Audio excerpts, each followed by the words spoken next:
for Drew's News, where the soup du jour is always good news chowder. And with me at the desk, world's best co-pilot, Ross Matthews. Oh, hi, everybody. Hi. All the chowder. All right, well, this story intrigued me to no end.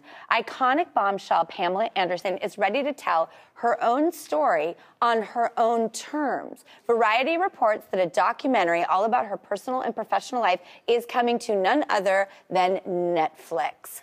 Yep. That's the place to do it. Pamela said on social media that she's not a victim, but a survivor and alive to tell the real story. And both her sons reposted this note, highlighting the words real story. So obviously they're behind their mom. I'm now curious with this real story, what maybe the family feels the film, Pam and Tommy. The one on Hulu right now, right? Yes. I love it, and I do think, and I would have to say, I would not love it if it was taking her down. I already was a Pam Anderson fan, but my empathic support for this woman has grown exponentially while watching Lily James portray her in such a beautiful way. So I'll be interested to see what Pam's take, because she's criticized the show. She wants to set the record straight on her own terms. I'm just glad to see the show is not doing her a disservice, but actually really opening up my eyes to the sexist, incredible victim ways that she was set up for. Well, it's interesting. You know, I like the Pam and Tommy series as well. I like it a lot. But if they were making a series about your life, well, for starters, if it was my life, it'd be way more boring than their life. But, you know, no matter how they tell your story, you still want to get it out your way, your versions. I agree. I hear that. She's in the zeitgeist right now. She's been very, very private for years and years, right? Yes. And now she's everywhere. And how smart for her to come out and say, this is what really happened. Good for you. Good for you. I can't wait to watch it. I just love that the Pam and Tommy show is setting her up to tell her own story, and in that way of just because you are in Playboy. I was in Playboy, okay? Great.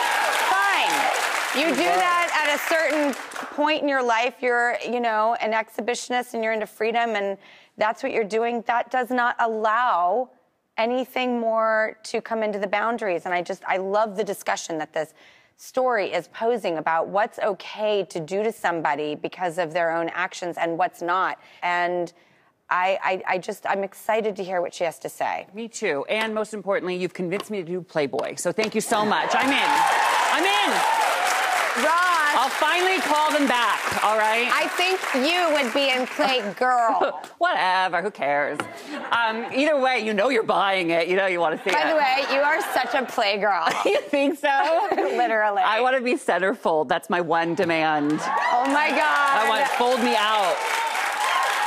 Moving on, all right. All right, hey, next up, SNL's Pete Davidson is always full of surprises, and guess what? He's shocking us again. People reports he may be headed into space. Who saw that one coming, right?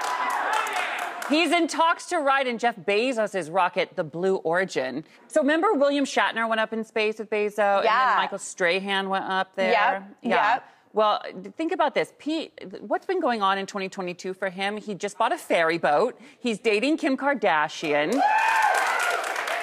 So, like, he's done just about everything he can do here on Earth. So maybe he should go up. So you wouldn't say to him, sky's the limit? I would not say to him, sky's the limit. But, you know, if you have, like, a bingo card of what Pete Davidson's going to do next, going to space wasn't on mine. But I mean, like, any predictions of what he'll do? Grow a mustache, get a pet unicorn? Who knows? I mean, he could do anything. Oh, he'd look good he would look good in a mustache. He would. Yeah, he would, actually. I think he's just so charming. You know, it's like he's funny, he's handsome. I know people who work with him, and they just say what a lovely human being he is. Respectful of his mom. Oh, I love that. Lover of women, like a romantic. Yeah, he's a lover of women, all right, yeah. Well, there's a reason they're all flocking, and I think he's got, you know, the goods and the real deal, if you know what I mean. I think I know what you mean.